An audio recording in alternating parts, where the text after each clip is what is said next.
কিছু মানুষ সারাটা জীবন ঢোল তবলা নিয়েই কাটিয়ে দিচ্ছে, আবার কিছু মানুষ সারাটা জীবন একটা গিটার নিয়েই কাটিয়ে দিচ্ছে, একটা মিউজিক্যাল ইনস্ট্রুমেন্ট নিয়েই কাটিয়ে দিচ্ছে। কিছু কিছু দিনই অপসংস্কৃতির অন্ধ অনুকরণে কাটিয়ে দিচ্ছে। কিছু কিছু সময় দেখে মনে হয় যেন বাহ্যিক সৌন্দর্যতেই তাদেরকে বিচার করা হবে। কিছু কিছু যুব সমাজ সারাটা জীবন PUBG, Free Fire, mobile gaming addiction, Facebook, YouTubing, অস্থির অবস্থা, অস্থির কি যেন হয়ে গেছে তাদের। ঠান্ডা মাথায় এক সেকেন্ড বসে চিন্তা করতে চাচ্ছে না যে আল্লাহ পাক তাদেরকে কেন সৃষ্টি করেছেন। আমরা ব্যস্ত, সবাই মহাব্যস্ত, জানি না কেন কিসের পিছনে আমরা দৌড়াচ্ছি। মহাব্যস্ত সবাই, ঠান্ডা মাথায় এক সেকেন্ড ভেবে বসে দেখার সময় নাই। হেদায়েত হলো এমন একটি নিয়ামত যা শুধুমাত্র রবের পক্ষ থেকেই আসে। আল্লাহ সুবহানাহু ওয়া তাআলা কিছু বান্দাকে দেখে লজ্জা পাবেন, আল্লাহ তাআলা লজ্জা পাবেন।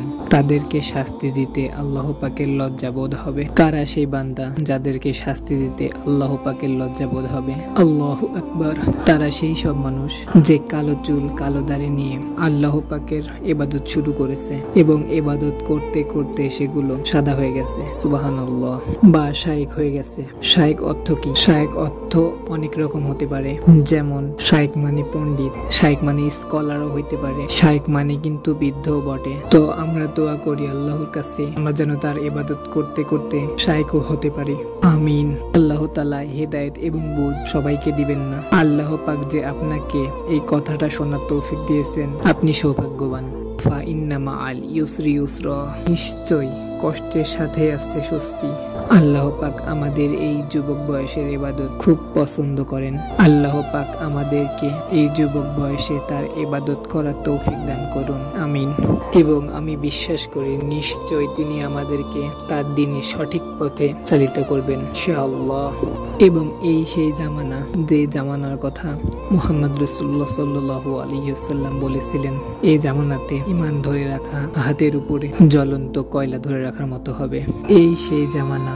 এই জামানায় আপনাকে ঈমান ধরে রাখতে হলে একা থাকার অভ্যাস করতে হবে, কারণ একাকিত্ব মানুষকে আল্লাহ চিনিয়ে দেয়। অনেক আলেম, অনেক শায়েখ জেল থেকে বের হওয়ার পরে দেখবেন বলেছে, জেলখানায় আমরা আল্লাহকে চিনেছি, আল্লাহকে অনুধাবন করতে পেরেছি, বুঝতে পেরেছি আল্লাহ আছেন, তিনি অবশ্যই আছেন।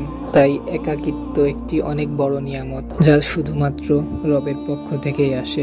আমরা সবাই কিসের পিছনে ছুটছি সেটা আমরা নিজেরাই জানি না। প্রতিটা পদক্ষেপ, প্রতিটি ধাপ আপনাকে কবরের কাছে নিয়ে যাচ্ছে, কিন্তু আমরা পাঁচুজ্জের খেলায় এতটাই মেতে আছি যে এটা আমরা অনুধাবনও করতে পারছি না।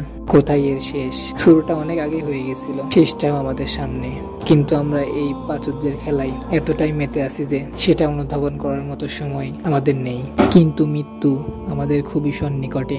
আমরা প্রতিদিন এক পা করে কবরের দিকে এগিয়ে যাচ্ছি, কিন্তু সেটা অনুধাবন করার জন্য আমাদের কাছে সময় নেই। আল্লাহ আমাদের সবাইকে দিনের সঠিক বুঝ দান করুন, আপনাকে এবং আমাকে সবাইকে দিনের পথে ফেরার তৌফিক দান করুন। আল্লাহুম্মা আমিন। সুবহানাকা আল্লাহুম্মা ওয়া বিহামদিকা আশহাদু আল্লা ইলাহা ইল্লা আনতা আস্তাগফিরুকা ওয়া আতুবু ইলাইক। আসসালামু আলাইকুম ওয়া রাহমাতুল্লাহ।